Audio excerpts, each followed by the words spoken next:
Olá, sejam muito bem-vindos. Se a gente está aqui hoje é porque o termo Machine Learning, ou aprendizado de máquina, já apareceu por aí.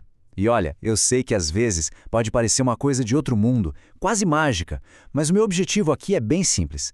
Vamos juntos desmistificar isso, abrir essa caixa preta e entender os fundamentos de verdade.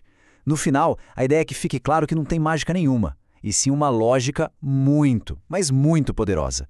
Essa é a base para entender o que move boa parte da tecnologia que a gente usa todo dia. Vamos lá?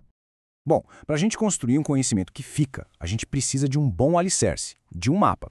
Esse aqui é o nosso roteiro de hoje. Primeiro, vamos definir de uma vez por todas o que é Machine Learning.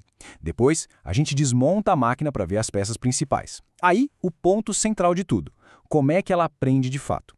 E claro, não adianta nada construir um negócio se a gente não souber medir se ele funciona bem e, mais importante ainda, entender onde ele pode falhar. Vamos seguir essa ordem porque cada conceito vai se encaixando no anterior, como um quebra-cabeça. Muito bem, vamos ao que interessa. Seção 1. O que, afinal de contas, é aprendizado de máquina? Muita gente pensa naquela ideia de uma caixa mágica que adivinha as coisas. A primeira coisa que eu peço é, vamos abandonar essa ideia. Pensem em Machine Learning como um conjunto de ferramentas, um kit super sofisticado, mas projetado para uma tarefa muito específica. Achar padrões em dados para conseguir fazer previsões sobre dados novos que nunca foram vistos antes. A essência é essa: padrão e previsão. E para a gente entender essas ferramentas, a gente tem que começar pelo coração de tudo. A pergunta fundamental é essa aqui. O que, na essência, é um modelo de Machine Learning? A área inteira gira em torno desse conceito. É a nossa peça central. Simplificando ao máximo, um modelo é uma construção matemática. Pensa nele como se fosse uma receita de bolo. Os dados de entrada a gente chama de ingredientes. A previsão é o bolo pronto. O modelo é a receita, que diz exatamente como combinar os ingredientes para chegar no bolo. Só que tem uma grande diferença. No Machine Learning, a receita não vem pronta. O trabalho todo do sistema é aprender a melhor receita possível, olhando para milhares de exemplos de ingredientes e de bolos que já deram certo. Certo. Se o modelo é a receita, de onde vêm os ingredientes e esses bolos prontos que ele usa para aprender? Isso nos leva direto para a seção 2, os blocos de construção fundamentais. Todo e qualquer modelo, não importa o quão complexo ele seja, se baseia em duas coisas: as informações que a gente dá para ele e as respostas que a gente quer que ele aprenda a prever. A primeira peça do nosso quebra-cabeça são os atributos, ou, como se vê em 99% dos lugares, as features. Pensem nas features como as características de alguma coisa. Se a gente quer prever o preço de uma casa, por exemplo, as features são exatamente o que um corretor olharia. Número de quartos, a metragem quadrada, a idade do imóvel, se tem piscina, são as pistas, as variáveis que o modelo vai usar para tomar uma decisão. Ok, se as features são as perguntas, o rótulo, ou label em inglês, é a resposta correta, é o gabarito. No nosso exemplo da casa, para um imóvel com 3 quartos e 120 metros quadrados, essas são as features, o label é o preço real pelo qual ela foi vendida, digamos, R$ 500 mil. O objetivo do treinamento é dar para o modelo milhares de exemplos de features com seus labels correspondentes, para que ele aprenda a fazer essa conexão, a mapear um no outro. Agora sim, a gente chega no coração do processo. Seção 3. Como é que os modelos aprendem de verdade? Não é passe de mágica. É um processo repetitivo, que a gente chama de treinamento. Treinar um modelo, na essência, é um processo de ajuste fino. Imagina um rádio antigo, daqueles de girar o botão para sintonizar a estação. O treinamento é basicamente isso. Girar esses botões internos do modelo, pouquinho a pouquinho, até que a música, ou seja, a previsão correta, fique o mais clara e nítida possível. E o motor que faz esse ajuste fino funcionar é um algoritmo genial chamado Backpropagation. Vamos entender a lógica dele em 3 passos bem simples. Primeiro, o Forward Pass, a passagem direta. O modelo dá um palpite. Ele olha as features de uma casa e chuta um preço.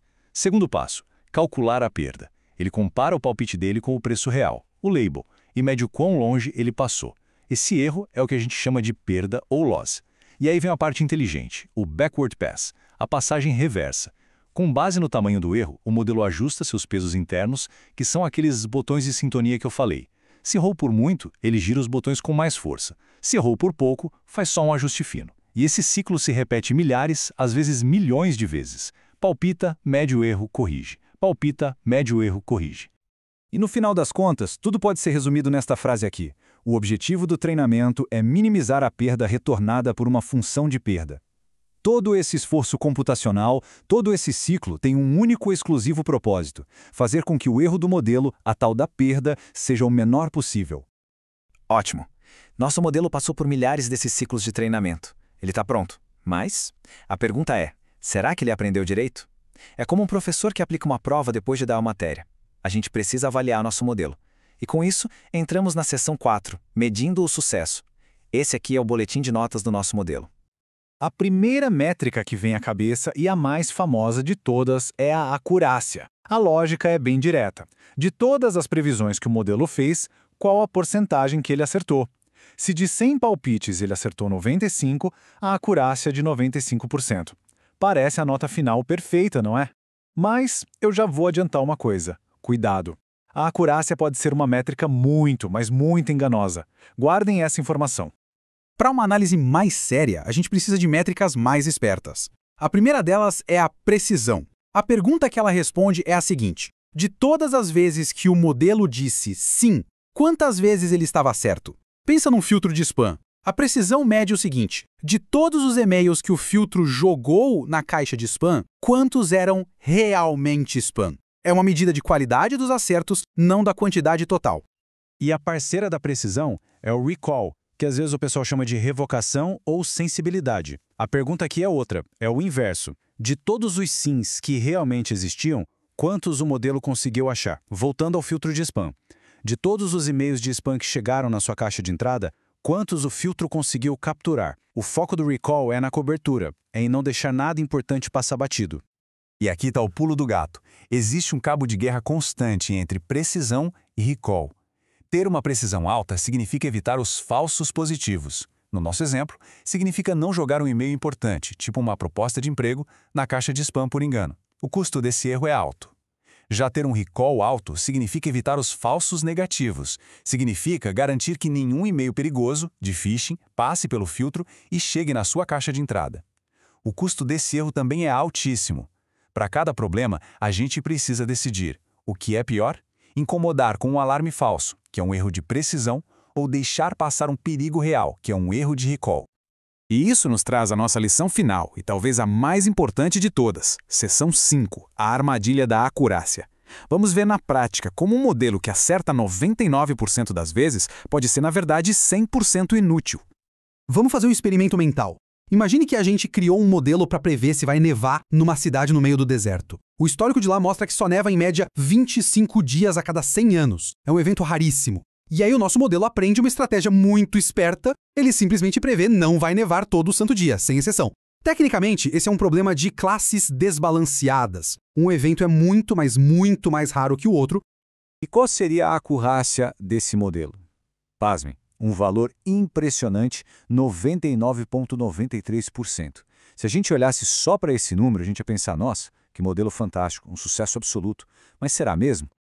A verdade aparece quando a gente organiza os resultados no que a gente chama de matriz de confusão. Essa tabela cruza o que era real com o que o modelo previu. E aqui a gente viu o desastre. Olha só, na linha de cima, real, neve. Na coluna previsto, neve, o número é 0. 0 verdadeiros positivos. O modelo nunca acertou um único dia de neve. E pior, ele gerou 25 falsos negativos. Ou seja, em todos os dias que realmente nevou, ele disse que não ia nevar. Apesar da acurácia de quase 100%, o modelo é um completo inútil para a tarefa que ele foi criado para fazer. E a conclusão aqui é cristalina. O recall do nosso modelo é de 0%. Ele falhou miseravelmente em identificar um único dia de neve. A lição é, para conjuntos de dados desbalanceados, onde o evento raro é justamente o que a gente mais quer encontrar, o recall muitas vezes é uma métrica infinitamente mais útil para avaliar o desempenho do que a tal da acurácia. E assim, a gente termina onde começou. Desmontamos a tal da caixa mágica e vimos as engrenagens lá dentro. Modelos, features, labels, o processo de treinamento e o mais importante, as métricas certas para avaliar. A pergunta que eu deixo no ar é, agora que os fundamentos estão mais claros, que problemas do mundo real dá para a gente começar a enxergar que podem ser resolvidos com essa lógica? O que daria para construir? Essa base é só o primeiro passo. O resto da jornada é aplicação e, principalmente, muita curiosidade.